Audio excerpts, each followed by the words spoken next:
2018 is upon us. We're back with the podcast. We had a little break over the Christmas festive period with conflict of work and everything for the pair of us. It's what adults have. But we're back. We're making 2018 a big year for the podcast and, trying to get as many followers as we can. So please, everyone, subscribe down below. Also, jump onto Twitter and follow us on there if you've got that, or Instagram or Facebook. So please do follow, subscribe, all that good, lovely stuff. Feel free to interact.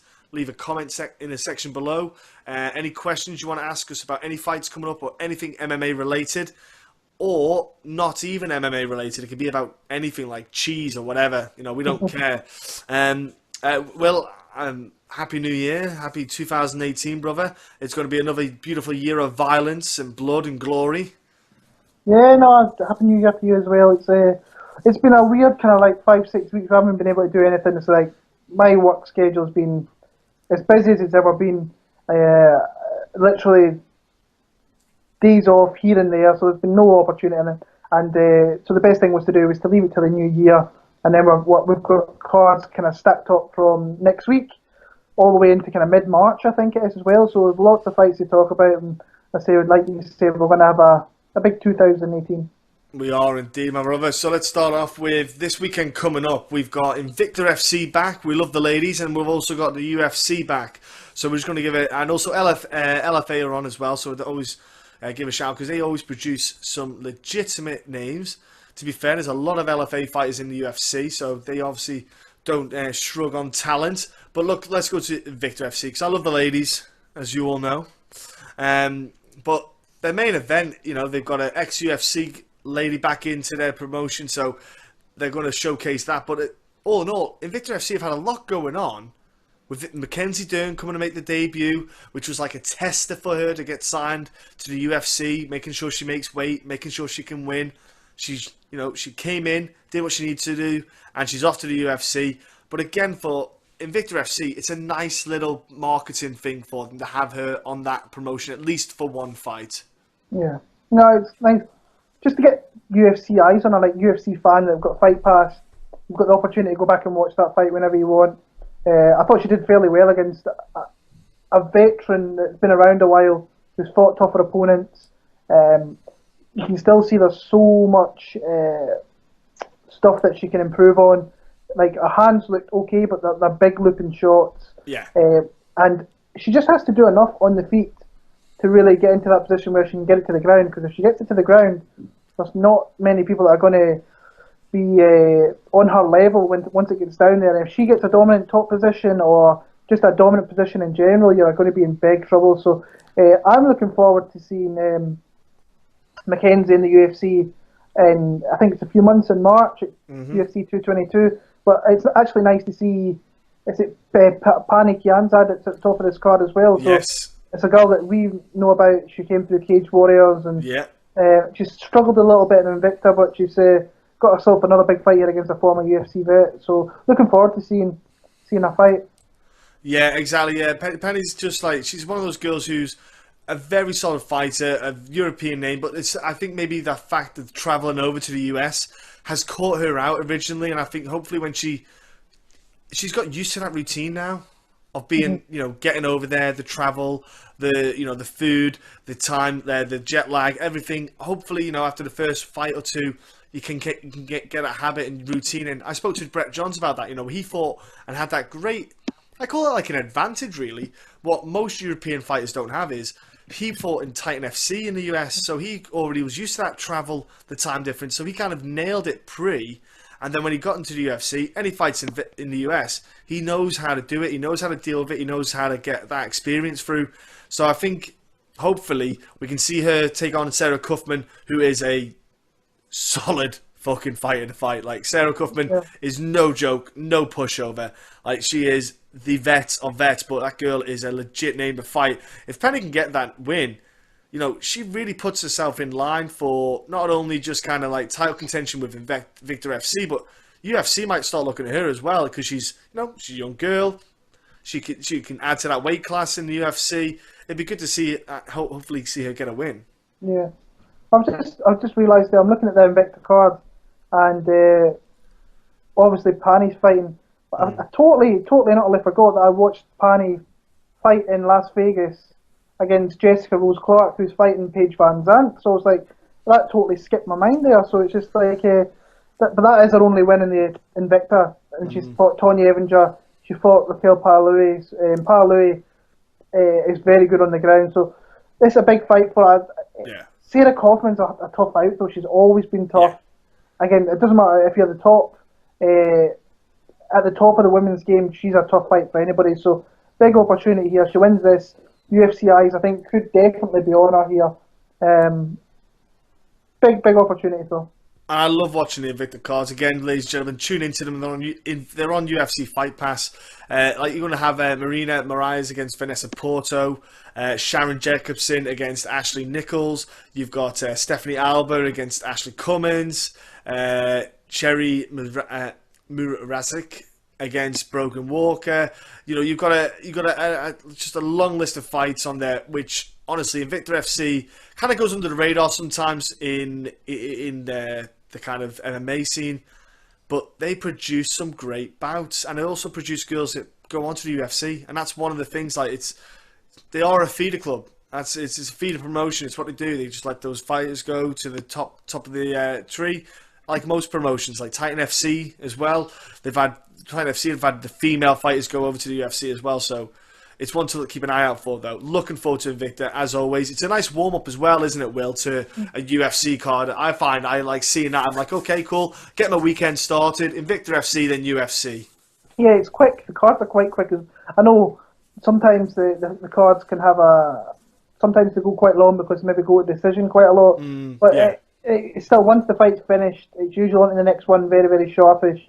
And it's like, it's never usually any more than 8, 9, 10 fights, so it's never usually a long night. A nice 3, 4, maybe 3.5 hour gap for those fights. So looking forward to kind of start the weekend off, getting to Sunday night for the UFC. Now, let's start off though with the UFC, my brother. They have got a fight night card coming up. It's got a lot of women fights on, so it's almost like going from Invicta to half an Invicta card. Only, a lot of ladies on, and there's some matchups which have a lot of meaning for some fighters on this card. So let's talk about the first fight in the card, bro, which, again, it's got a lot of meaning. You've got a man coming out of military service, mandatory in South Korea, another fighter signed to the UFC, who we're looking forward to coming back after a couple of years off. It's Kung Ho Kang against Guado Canetti. Now, Will, this fight here, like we've spoken about this off air, we're looking forward to this man come back. He's a big guy for the for the bantamweight division. He's a big dude. He's got good defense, takedown, solid enough takedown defense. His hands look. He's aggressive when he throws. I'm interested to see how he does when he comes back. 2 years off. Ring rust does play a factor, people. That timing, that range, and all that stuff. It can play a factor. I think Canetti is the perfect outing for him. Canetti being 38 years old, a vet in his nation, but not a vet in MMA, so to speak. He's not had 40 fights or something. I think he's not a guy who offers. He's not a specialist in one area. He's not like a great striker. He's not a great submission artist. He's not a major threat to Kang. So I think he's got a perfect opportunity here to come back, get a couple of rounds under his belt, really, even get a decision just to get those 3 rounds, brush off those cobwebs. I only see it going one way for Kang. I can see him maybe getting a decision win here, just to get those rounds out of the way. Yeah, I'm a fan of Kung Ho Kang. I was 3 years ago when he was fighting in the UFC, and he was supposed to fight Chris Holdsworth, who hasn't really fought since they were supposed to fight back in 2014. Is that when Chico stepped in? No, that was Chico. That was 164. He fought Chico. It was different fight, sorry. So 173 is supposed to face Holdsworth, and then Holdsworth hasn't been seen since. No. And then he beat Tanaka, and now he's facing Guido Canetti. Perfect combat fight. I think Canetti's also been out for, I think it's 2 years, so he's had a long layoff, so it might look a little bit rusty. And when it gets to two guys that have been out a long time, with a best fighter overall, to see him again, I think he's a guy that can give people a lot of fights. Oh, Will, your picture's gone. And I'm away. Can you still hear me though? I can hear you though. We can still hear your, Yeah. your smooth voice. Yeah, I like Jung Ho Kang. I do. Now, next up, we have Mads Burnell against Mike Santiago. Again, this fight, I think, will be one of the more interesting fights. I think it's a very, very fun fight to have on the card. I think a lot of us will, a lot of people will look past it, but I think this one's going to surprise a lot of people. Mike Santiago, that dude will come and stand and bang. He loves to swing, he's aggressive, and he likes getting that kind of one for one, like just hitting it. I think Mike Santiago could be a lot better if he just sucked it up and just got out of the way a little bit of a couple of shots. But Mads Burnell, yeah, he had a tough outing on his debut, Burnell. So yeah, a lot of people wouldn't like his debut, but he did show good hands. He has got good submissions in his own right. I think this is a good fight for him. A guy of a level that's probably more ideal for him. I think he's going to pull out the hat, Mads. I think he's probably going to be a bit crisper with the striking, a little bit cleaner, but he's got that ground game. I think that Mike Santiago will get caught out on. Mike Santiago from obviously Dana White's contender show, but yeah, I'm going to go with Mads here. Probably actually getting a finish. I think somehow I feel submission in my head, but yeah, that's my thoughts, bro. What's your thoughts? Yeah. I'm kind of on the same kind of level with that. I'm thinking Mads. I think Mike has, or he could have, a pretty clear, not pretty clear. I think he could have a bit of an advantage on the feet. I think he's a little bit faster. I think Mads, what I like is that he's been in America for like the last 3-4 months. So he's been in there and he's been to Jackson's, he's been to AKA, he's been to the RVCA gym, which is Jason Perillo's gym. So if you're working with Jason Perillo, your boxing's going to definitely get better. I just think if this fight makes it to the ground, he has an advantage. I think that he can be dominant in a variety of positions, and I just think it's a very close fight. I think I can see it going either way, but I'm going to go with Mads. I think he could definitely catch him later on. I think both guys had a tough go. Did Santiago not face Sabit? Yeah. So both guys kind of got the short end of the stick in the debut. It's a close fight. I think it's 29-28. I'm going to go Burnell, so very, very close. Okay, first up of the ladies, we've got JJ Aldrich against Danielle Taylor. Will, give me your view on this fight. I'm looking forward to this one. I think this one will be a cracker between these two girls. Yeah, Danielle Taylor is not the best to watch. She kind of hits, runs, moves, and doesn't. She got knocked out viciously before she came to the UFC. Like, you can go back on YouTube and watch it. It was vicious. And since then, she's been on a bike game, which is weird to say because she's tiny. He gets out and goes away. I think JJ Aldridge, and I can totally see her doing that in this fight, winning very close rounds. Yeah. I think the striking will be close, but I think she gets off a little bit more. She steals rounds. She's really good at stealing rounds. JJ Aldridge, I think, can get a hold of her. I think she can, and if she can do that, I think she wins the fight. So I'm going to pick JJ Aldridge.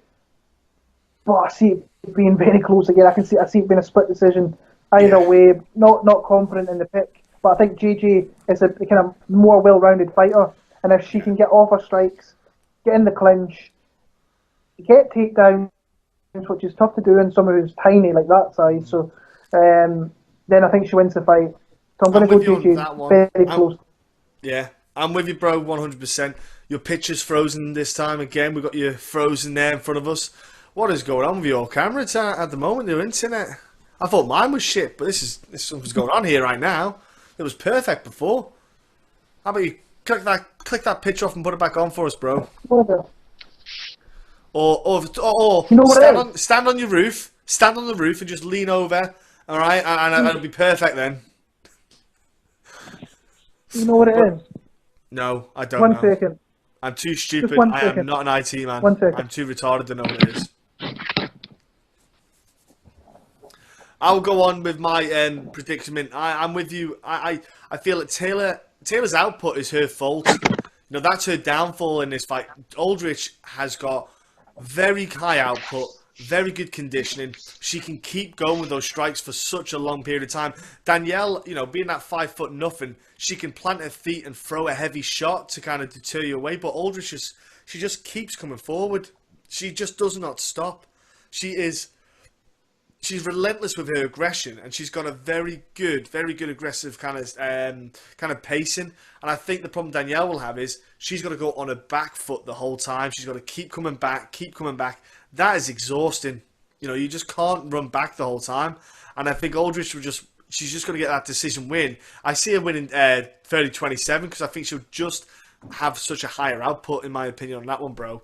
But yeah, that's a fight I think is going to be a cracking one. I think Aldrich, she's got a lot of potential in that. I think she's just slowly getting better and coming out of her skin. Yeah, close fight. I'm a little bit.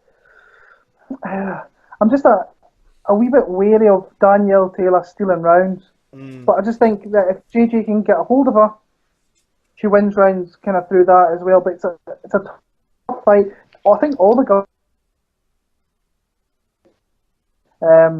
But I see JJ a little bit more clearer than the kind of other two in the card as well. So yeah, I'm gonna say this next fight on the ladies' card is one that I think Irene needs a huge win. Irina Aldana against Talita Bernardo. This is a fight really. Aldana's. Do you know what's weird is about Aldana? Is she's actually not a bad fighter at all, to be brutally honest. She's actually quite a good fighter. She's just not had that rub of the green in the UFC. Just not getting those wins. But then I think Bernardo is the kind of fight for her to get that win. You know, I think it's a fight she needs to not just, I wouldn't say play safe, but she needs to be smart and beat this girl at what her weakness is, so to speak. She needs to get this girl on her back and just get that, get that simple win, get that win, get those 3 rounds, get that 30-27 win. I know that she's, I know that she lost her fight. I know she lost TKO against Reneu, but I think Aldana can get this fight on the ground against her, and I think she can beat her in another way. Of just slight little monster can there. What's that? Oh no, monster! Don't want to throw some sponsorship and money. Yeah, I think that she can really get this win. I think she has a little bit more in her arsenal, a little bit more in her skill set than Bernardo. Bernardo's a tough girl, don't get me wrong though, but I think Aldana can definitely get the win here. That much needed, W for her career in the UFC. You still there, bro? I like Aldana. I just think that I actually really enjoyed her when she was in Invicta. I thought she was actually pretty decent.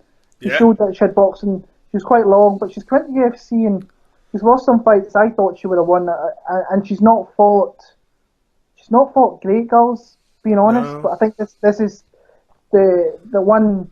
I think this is the fight here where she can look like she did in Invicta. Yeah. And I'm kind of hoping that's what happens here. Bernardo didn't really impress me in the fights that I watched. I wasn't impressed in her UFC debut.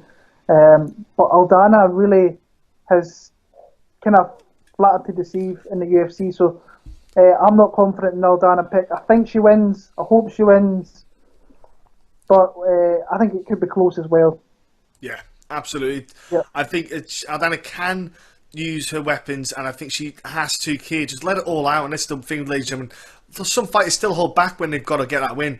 And this is a fight, this next one up, mate, this is a fight that someone has to let it all hang out. She has to literally go out on her shield to at least prove to herself that she has given everything. Jessica Ai has to be her last chance in the UFC. Has to be. No matter how much her Stipe is her friend, she's got to be a last chance.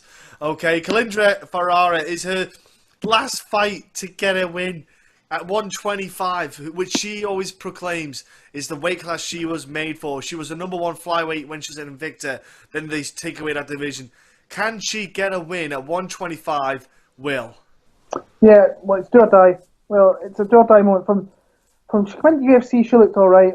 She started going on that losing trend, and you can just see the confidence is completely drained out of her.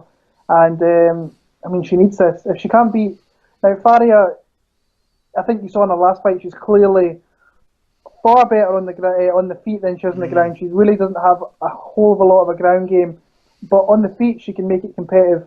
That's probably where Jessica wants to keep this. So this is going to be a fight that takes place on the feet. I think it's really close, like really close. I can't really pick a winner too clearly. I'm seeing people saying, Jessica, this should be the fight. She wins. Ooh, I can't. I don't think it is. I think I might go with Faria. I think that, but like, there's no confidence in that pick whatsoever because who knows? Jessica, I might turn up and she might give us a performance that she's been meaning to give us for a long time. Honestly, I don't think she's that great of a fighter. I think that she's just going to be close from the get-go, and I'm going to go with Faria, who the odds have just come out in the fights, and she is just the slight. It's pretty much a pick-em fight, which I thought would be. So I'm going to go with the little bit of value that I see in Faria. Well, that's the thing. If I try to think from a Jessica Eye perspective, I'm taking her down. I am taking you down for the fact that I need to get a win. I will get you down so that then my next fight, I will fight more to my liking, which is, like you say, Jessica Eye does like to stand on the feet. Yeah. For the sake of one fight, suck it up and get her down. Just lay and pray, get a win, and hopefully it might keep you in there. Or, like you say, if you take the risk of standing, you could A, get finished, B, lose a decision because you just got outstriked, and she could, easily damage you. One kick to the leg, and that's your leg out, and that's you done for the fight. Anything can happen weird. Look at Robbie Lawler against RDA. Popped his ACL. Do you know what I mean? Looked like nothing. Absolute. No one saw what happened. No one saw the knee go at any point. But then all of a sudden his ACL's gone. Anything can happen. It's just one of them things where I'm like, gosh, I would just bull rush her, get her down, and just even get her down a couple of times each round if I can't hold her down, just to get those points. Because I don't know which commission they're doing, so I don't know which rule sets they're doing, the scoring system, which again is a problem. If you go to the old scoring system, it's perfect for that. Get that takedown, that counts, happy days, and get a win. But Jessica Eye is, I tell you what, she is more desperate than a Manx woman on a Saturday night in a nightclub over here. Like, she is beyond desperate, and there's some desperate women on this island, I'm telling you now. Look, fight that I'm actually quite looking forward to. Thiago Alves against Zach Cummins. Two top names in the UFC. Like, Zach Cummins, buddy, he's only lost to Ponzinibbio and Gunnar Nelson. Two top welterweights. Other than that, Zach's a beast. He doesn't fight as often as I would have always liked him to. But to be fair, he's slowly, over the past 2 years, just got better and better with his hands, a bit more confident. Thiago Alves, went down to 155, didn't go too well. Came back up to 170, and I'm picking Zach here.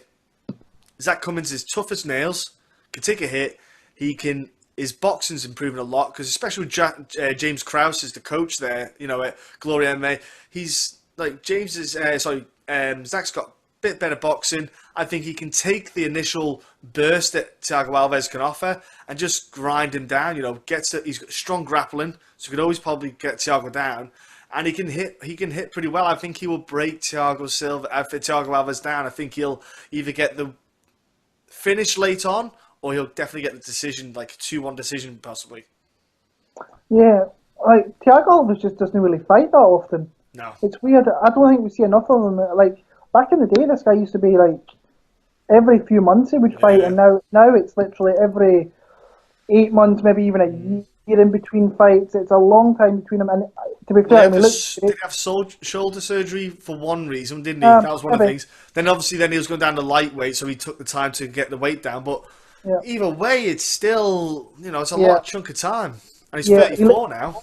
Yeah, so he's getting the guy's a legit veteran of the UFC. He's been in there for a long time. Fought the best guys. I thought he looked really good against Patrick Cote at UFC 210. Like, probably one of his best performances. 4 or 5 years. But then Cote was retiring after that fight. So then you think to yourself, was Cote already gone in that sense? Was he? I know he's a professional, and Cote is a great guy. But was he already out the door in the sense of there was nothing there to fight for, so to speak? Was that, that's what played in my mind when I saw that and I heard it afterwards. Yeah. Yeah, that's true. And I think he was supposed to fight Mike Perry as well, and then there was the whole hurricane thing that went on in Florida. So, Yeah. but ever since like 2010, like, I talk about him being a veteran of the UFC. If you go back to 2010, he trades wins and losses a lot. Like his wins since that fight with GSP, John Howard, not in the UFC, Papi Abadi, who is that guy? Seth Brzezinski, solid at best. Jordan Mayen, he's like literally 26 years old and is shop worn, doesn't Yeah. look great. He was in the sport too early. And Patrick Cote, which I thought was a good win.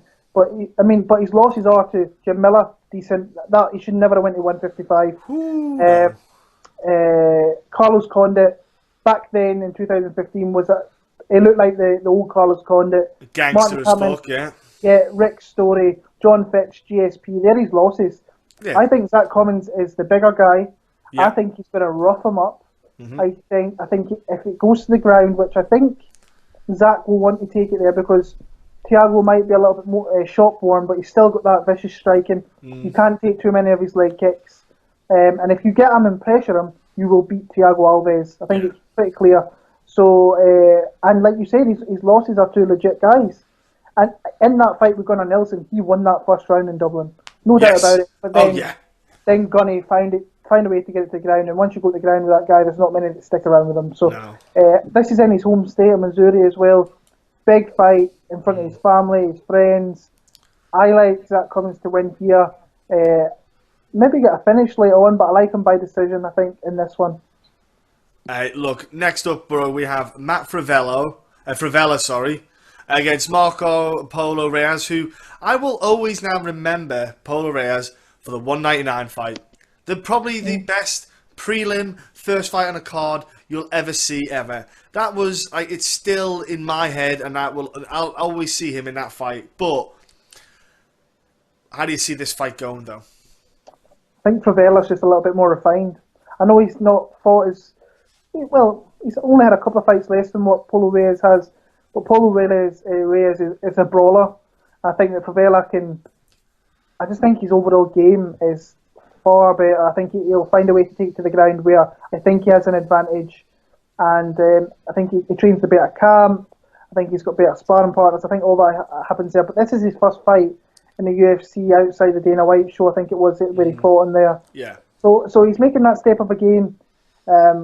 Reyes is coming off that devastating loss to Vic, James Vick. James Vick at 211, which was a nasty knockout. yeah. It was weird considering he took a lot of strikes against Dong Young Kim in that fight. It was back and forth, but it showed you the more high up you go in that division, you face more elite strikers, and that one shot, the length, the power, put him down and put him out. That was a big step up for really going from Arzamendia, Kim to Novelli to James Vick. I mean, James Vick is a top 15 guy. Big jump. And I think talking to James Vick, people are avoiding that guy. He's fighting Trinaldo. He's fighting Trinaldo. Trinaldo's stepping up there. I think a fight next month, but I think that Favela is just a little bit better. I think he's going to show it in the fight. Yeah, I think more a refined fighter in all aspects. Yeah, I'm with you. I'm 100%. I think even Favela can get it to the ground and submit him. I think, on the feet, that's the thing. You're fighting a guy who's a brawler, and if you've got that kind of one pop punch power that can rock someone's world, then fair enough, do it. But I think Favela's a guy who's not just he's not like a one-shot knockout artist. He's a guy who will he has to land several shots. He's a TKO guy, but I think he can get on the feet. Obviously, the fight starts standing, get a few shots in, make sure, kind of engage and kind of entice Reyes to kind of just want to stand and bang to open up that shoot and for the takedown. Getting to bite that carrot and shooting, get the takedown. And I can see him probably in submitting him. He's good on the ground for Vela. He's fought in Titan FC, Dana White's Fight Contender Series, and who knows? I think we can see him getting a win. And he's young, early career. Let's see how he goes with this after this fight and where he can go on from there. Next up, though, dude, James Krause against Alex White. Now, James Krause is on a free-fight win streak, albeit it's over 2015, 16, and 17, one fight a year. But he's still on a free-fight win streak. James Krause, he's been unlucky son of a gun with injuries. Then he went into the Ultimate Fighter again, and it's all like James Krause is really perplexing. He's such a nice guy, good coach. He's liked by everyone. Do you know what I mean? Like he's just one of those dudes where you get really confused by James Krause, where you think, man, just didn't have the rubber luck with injuries, and now he's got this fight against Alex White, which I think is a more favourable fight for him. I think it's a more ideal fight for him, where he can definitely get a win. I think that, especially with Alex White fighting down at 145, it makes a difference because James Krause has fought at 170, sorry. I don't know why I said 170. So you can definitely straight away go, right, okay, James got a bit of size. James striking smooth. He is such a smooth striker. He's always working on that footwork, and, I definitely 100% can see him getting this win. I know that Alex White is coming off a solid performance against Mitch Clark with a victory himself, but I just see James Krause as smarter fighter, more experienced, obviously by quite a lot, and I just see James Krause just having a bit more class about this and just going in there and getting that finish. Yeah, I'm with you in that one. I like Krause in the fight. I think Alex White, is dangerous. He needs to be careful because he's moved up. I thought he filled out pretty good for 155, but yesterday's in a bigger 155er in Krause. Another guy he's fighting at home. Pressure of friends and family, is that going to hinder him in this fight? I'm not sure it will. I think he's like a veteran who's been around for the longest time, and he's fought some decent guys in that as well. Went on the show, lost to JC Taylor. JC Taylor's a guy who's been around for a long time, so I just think he's a little bit better, but I'm not counting out Alex White. I think he can be dangerous, but I think that James Krause, if he keeps it simple, fights at range, doesn't get caught with anything big, I think that he can win this fight. Yeah, I think if it goes to the ground, I think he's definitely better down there. He can pop on maybe a body triangle, catch him with a submission and put him to sleep. But I'm picking James Krause. Don't count out Alex White. But he fought Mitch Clark, and Mitch Clark, another guy like we were talking about with Cody, he retired after that. So it's like, that's the one thing I would love to get in the mind of, like, fighters who are thinking that potentially they could retire, because if I was to find that news out, I would probably go and bet the other guy very quickly, because they've already got that mentality that I might lose this fight, or I'm going to lose this fight. So I like James Krause, though. I think he can look actually very dominant in this fight, but Alex White could give him problems at the same time. So Krause for the win. Next up, dude, is a super interesting fight, man. Like, guy who I think got like the comeback of the year last year, Mr. Darren Elkins. He's taken on a guy who's stepping up to the 145, stepping down, to 145. I want to call him a 500 fighter, in my opinion, Michael Johnson. Especially in the UFC. I want to hear what your thoughts are with this fight, man, because I'm really looking forward to it, especially with the kind of what Darren Elkins has done, and especially because that tattoo, fucking hell. But yeah, man, let's see your thoughts on this one. Really interested in this. I think it's the fight on the card I'm really most interested in seeing, because Elkins is a guy that I've always underestimated, and I shouldn't do it anymore, because he makes you look like a fool every time he gets in a fight. Like, sitting here now, I picked Robert Whiteford over Darren Elkins, which was one of the worst picks ever. That is so bad. That's probably just me being Scottish. I really should. I shouldn't probably. You get a buy on that one. You get a buy. Yeah. It's still, but really bad thinking about it now. And Darren Elkins, you cannot count the guy out, and he showed that in that fight with Bektic. He was down huge, and he came back huge in that third round, and he stopped him. This guy never stops anybody, and he came out and stopped him. So coming down from 155, Johnson, I think, is better against strikers. I don't think he does well against grapplers. But in saying that, he has lost to strikers as well. Khabib absolutely mauled him. Well, hang on a minute. Let's give him a pass on Khabib, mate. That's true. But Justin Gaethje, he needs those guys that are going to stand there and easy to hit. You're not going to get any easier than Justin Gaethje. He eats shots, but he also gives them back. Yeah. He has that. I think if Gaethje was to use that wrestling, he could have easily took him down as well. Nate Diaz outboxed him. Benil Dariush beat him as well. But so he is losing to legit top guys. So he's making the drop down to a guy who's not going to knock you out. He shouldn't knock you out. No. So the striking advantage is most definitely with Johnson here. He has really elite hand speed. Is he going to tire quick though, moving down to 145? I think he is. I think he could. And if you show the slightest little bit of fatigue against Darren Elkins, I think you could be in trouble. Darren's going to look to come and put you against the cage, grind you, win rounds through that, look for takedowns, and I think he can do it. I think that Johnson will come out quick, and I think that he will fade in the middle of the fight, and this is where Darren Elkins will come and take over, and I think he's going to win the fight via decision. I really like Darren Elkins since he went to Alpha Male. He's shown an uptick in his striking.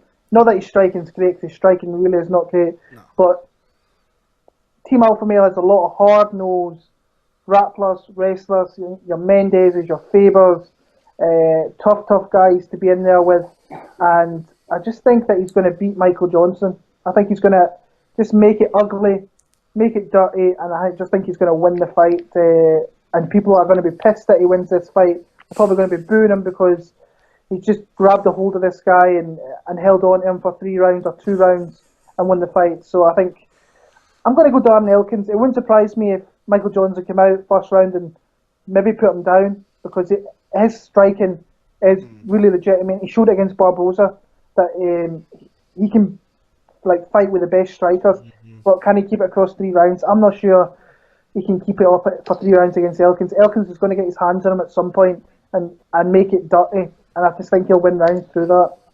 That's the thing. Elkins can take a hit, you know, and he'll take a hit to get in there. And that's like you say about Team Alpha Male. They know what Elkins is and what he does. What they're doing is they're just giving him a couple of little things on the feet to get in there. So they're saying, look, we're going to give you a couple of little combinations, get really good at them, and they're your setup to get into there, to get into range. Do that all the time, and that's all you need to do. Then you do your A game, which is getting that guy and holding him and wrestling him and just grinding him and breaking that soul. And we've seen Michael Johnson. He does not do takedown defense very, very often. There's only once or twice I've seen him really make a good effort. Other than that, he doesn't really do it. You know, he's not that kind of guy.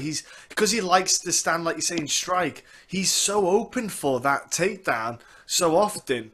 I think Elkins, like you say, I think decision win, grind out Johnson, because Johnson, you know, he won't give up. He's not going to let you just choke him out. He'll put up a bit of a fight. I think Elkins, like you say, will get that win, and Johnson will think, shit, I don't know if I should have went down. I'm interested to see Johnson at 145. Let's see if he makes it.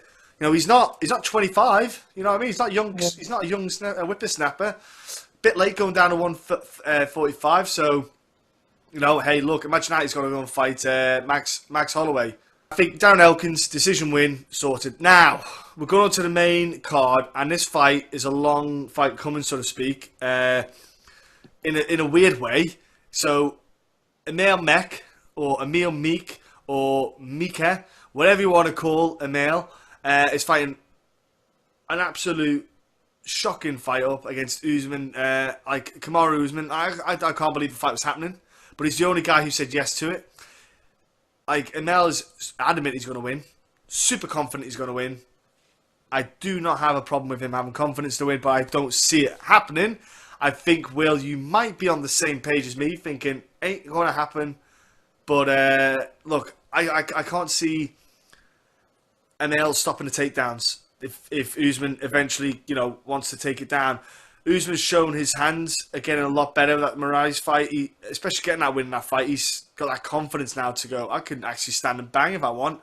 I can stand and bang for 1 round, and then the next 2 rounds I'll just grapple. You know, he's got that option there, and that's a really great but scary combination if you're fighting him. Yeah. Emil Meek, you know, he's got the counter striking, maybe he's got a bit of strength to him, but Usman's strong as an ox. I'm trying to find where the advantage for him is, and at the moment, it's really difficult to find that big advantage. You know, I just can't see past Usman. I just can't see him losing this fight in any facet. Will, help me out. This is like you're jumping like levels aplenty when you're fighting this guy. Like, he's faced Jordan Mayen. Like I said before, Jordan Mayen is like he's like middle-aged, 25, 26, whatever it is. And that was Jordan's first fight, remember? Back for like 2 years or whatever it was. The hiatus he had. Yeah, and I don't think he looked overly great against Jordan Mayen. I thought he did enough to win the fight. We were in Glasgow. Yeah. And we sat in between these two, and obviously both guys are in the same division. Kamaru was just being what Kamaru is, just a nice, quiet guy. But I was kind of feeling there, like Emil Mek was like, right, this is the guy that I want to kind of fight in the future. And he was kind of saying things, not fight in the future, be on his level. I think he asked a few questions about who he's fighting next and da-da-da. This is like, you're jumping complete levels here when you're fighting Kamaru Usman, who every time is making massive, massive leaps. What it seems fight to fight, his striking looks better. I don't think he ultimately wants to strike with him. I just think he's going to rinse, repeat takedowns for 3 rounds and completely just out-grapple Emil Mek for 15 minutes of the fight. Just a weird matchup. Kamaru Usman, he's in that division where nobody really wants to fight him because they know he's really tough and he's a tough guy to get in there with, and you're not really gaining anything. If you're, I don't know what ranking he is in that division, but if you're a guy who's in front of him, there's really nothing to gain by beating a guy like that. So, and you know he's scary. So I like Kamaru to just rinse, repeat takedowns for 15 minutes and just put a beating on Emil Mek, personally. Yeah, it's a hard one for Mek. I feel bad because like he's a nice guy. He's like, his last fight he had an injury and all that, and then he's getting this, and like, dang, out of all the welterweights you picked, out of all the welterweights. But look, he is going for that, and you know what? I take my hat off to him because if he gets that win, happy days. Do you know what I mean? So it can happen. Next fight is, in my opinion, the UFC are trying to give Paige VanZant a more kind of the best gimme fight they can to get a win, so they can potentially put it then into a 125 title fight, because that's what they would love. The UFC, I think, would explode. I think Dana would explode if Paige VanZant got a belt around her waist. It would be the best thing they could ever have asked for. But look, Jessica Rose Clark is coming in to fight Paige VanZant. What's your thoughts on that, man? How do you see this fight? Like you were saying, the minute this matchup was made, I just went ding, ding, ding. They really want to put that belt on Paige VanZant, and they're picking. This fight was made 4 or 5 days Ages after. ago. Yeah, it was made 4 or 5 days after Jessica Rose Clark last fought against Beck Rollins. Yeah, made a debut. Yeah, pretty much she had to. I think that was a short notice fight, so she had to then make weight, fight. Then she's already got another fight announced 5 days later, so she's probably going to have to go straight into camp again for this fight. So that's a lot in the body. So maybe a little bit of advantage for Paige VanZant there, who's probably knew about this a little bit longer. I think Jessica Rose Clark can beat Paige VanZant. I think that when you look at the Beck Rollins fight, now Beck Rollins is terrible. You're like, let's not beat around the bush. She is terrible. Yeah. But what she showed in that fight is that if she can take you to the ground, she can stay on top position and ride out rounds from there and win rounds. She's active. She's active as well when she's on top. It's not like just holding you. Bigger. Yeah. She looks bigger. Beck Rollins, if you watch the fight with Paige VanZant, she looked bigger than Paige, and she was like putting it against her. Jessica Rose Clark looked bigger than what Beck Rollins did. Now she can get takedowns, which might be a little bit harder on someone like Paige VanZant, who's saying it might be easier actually because she is a small girl. Like 125 is the perfect division for her, because cutting down to 115 that must be rough for her. Like a small frame girl to lose that weight to get down there. And you've seen the pictures of her when she's really thin, and it's not nice at all. But I think this is a 135er who can make 125, and it's just going to be a bigger fighter. Paige VanZant's not going to outstrike you. Like you see what she was doing against Beck Rollins. She was losing on the feet to Beck Rollins before that one shot, throwing that stupid kick, and she managed to catch it and knock out Beck Rollins, which is hilarious. Which I think everyone was not surprised, but Yeah. it was like, Yeah. the one kind of shot that would land on you would not land on anyone else. Had that, yeah. Yeah, so I think it's going to be a scrappy fight. Actually probably see both girls getting takedowns, but I think once Jessica Rose Clark gets on top, she stays on top, and I think that's where she's going to win rounds. See, this has all the inklings to me over like a split decision, and you just fucking know that they're going to give it to Paige VanZant if it goes to the judges' scorecards and it's really close. I just got that feeling, but I'm going to go with Jessica Rose Clark. I'm not picking Paige VanZant here, even though she's one of the nicest people I've ever met, and she's absolutely gorgeous. But Jessica Rose Clark will be the pick here. Now, Paige VanZant is all loved up with a new guy. Thinks the one. She thinks he's the one she's going to be with forever. You know, they always do that, but bless him. I think she did that with Cody as well. Do you know what I mean? Like she's a bit stupid like that. But new boyfriend, different gym, like you say, she's at home. I go with Jessica as well because I think Paige, not a team alpha male, is huge. I think it is huge. The fact that the level is nowhere near. I don't care what she wants to think or what she wants to say. It's nowhere near. Like she's all big. Her and her boyfriend training together, working together.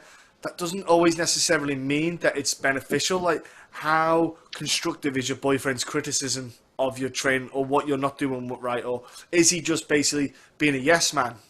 Probably more being a yes man because of who your missus is, and she's quite renowned. And she will help you get somewhere, you know. But that's by the by. I think that Jessica she's got a bit of grit about her. You know, like kind of dirty grit. Like I will go to the low depths of hell to get that win. And I don't give a crap. I think that she's got a bit more about her in her, in that kind of sense that I think she can, like the scrambles was one of the things that made Paige VanZant very good. At 115, she was good at scrambles. I think Jessica's got that kind of will and fight to not let her even get close to those scrambles. Like she will pin you and pound you down. I think Jessica can get I think decision win. I think Jessica. I think she's, like you say, the size makes a difference. But I'm looking forward to seeing what Paige can do at 125 if she thinks that's her weight class. I want to see how she plays around at that. If she does keep going, I'd love to see Paige versus Valentino Shevchenko. Because that would be healthy for you. Hell for it, Paige. Anyway, I'd shoot down to 115 in a heartbeat. But do you know, before you were saying, Will, about if you knew a person had the inkling that they were going to retire, you'd put their money on it. There's a fight coming up as the co-main event called Uriah Hall versus a guy called Vitor Belfort. I think this might be one of them. Vitor Belfort, Uriah Hall. Now, look, Vitor is a legend of the sport, right? I don't care if he's been jacked up to the gills since he was a sperm. And I don't really care. He's off everything. He looks nowhere near a fraction of the human being he was a couple of years ago. He's been losing everywhere apart from Dan Henderson. You question about how many fights he's got left in him. I thought he'd try to get on a Brazil card for his last fight. I'm surprised he stepped into this fight. Uriah Hall, this is the perfect fight for Uriah Hall to get a named, kind of good marquee name on your list. Push you back up there in the kind of talk of top 10. I don't think Uriah Hall's a title holder. He's never going to be in the top 5. You know, kind of mix it up with the best. Uriah Hall. He's kind of one of those kind of on the outskirts, kind of top 15, kind of range kind of thing. He's a kind of feeder for the kind of guys who are up and coming. But this is perfect for Uriah Hall. I think I can't, other than the Vitor Belfort 1 minute blitz. Well, I don't know what Vitor's expecting to do in this. I don't know what he expects to do anymore. Like he needs to lose and either retire or go to Risen and get jacked up on the gills again and get back on the juice. Like he's got to do one or the other. Yeah, I think what you said about Risen, I think that's going to be a possibility in the new year. This year, sorry, further on in the year. You're not going to get literally. Vitor Belfort beat Nate Marquardt. Nate Marquardt's now retired, so that was another guy. And he probably lost that fight as well. Nate Marquardt probably won that fight, being honest. The one thing with Uriah Hall is sometimes he's hesitant and he doesn't throw his strikes. I don't think he has to in this fight because Vitor's going to come at him at some point and he's going to catch him with something. This could be a fight that Uriah Hall comes out and it's just literally throwing spin kicks galore and Yeah. he will find something here. Yeah. There's no way. When I was watching a couple of Vitor's fights, and it's quite sad actually to go back maybe 5 or 10 years ago, whenever, and watch Vitor, because he was a legit beast. That guy was a beast. Even though he was on the TNT and he was on the stuff, when he's on, he is on, and he's been like that since he came into UFC 20 years ago. Yeah, he's 40 now. He's 40. And was it 18? Was it 18 or something when he fought I think in he the was 18 when he came in. Yeah, 18 years So old. Yeah. over 20 years ago, and he was doing that 20 years ago where he was ripping through guys. Yeah. A heavyweight, like legit heavyweight guys. Yeah, 99. I think it was 1996 when he rocked up. Yeah. That's crazy. That's crazy. But we've seen him. We've seen him in Manchester. He really showed nothing from Musasi. It was actually like it was a big thing. I loved meeting Vitor and getting a picture with him. It's a beautiful moment. I was a little bit starstruck because it's guys that you've watched for years. But when you watch him in there, there's not much left. He's got the initial burst and then he's done. Yeah. So I'm picking Uriah Hall. I think he knocks out Vitor Belfort here. And hopefully it's the last we see of him in the UFC. I still think he'll continue fighting though. So Uriah Hall for the win. So. Yeah, I'm saying with you. I was like, Dan Henderson and Vitor Belfort in the space of an hour. I was just like, awesome. What the fuck is going on? And I couldn't believe it. Absolutely beautiful moment. But yeah, I just, yeah, gosh, it's going to be hard to watch that fight, but it's going to happen. Main event is one that a lot of people are excited about. Will Jeremy Stephens against Doo Ho Choi, sorry. I don't know why they're excited to whatever, you know. Don't think much is going to happen. Probably a lay and pray fight. Will, are you excited for the fight? And what do you see going to happen?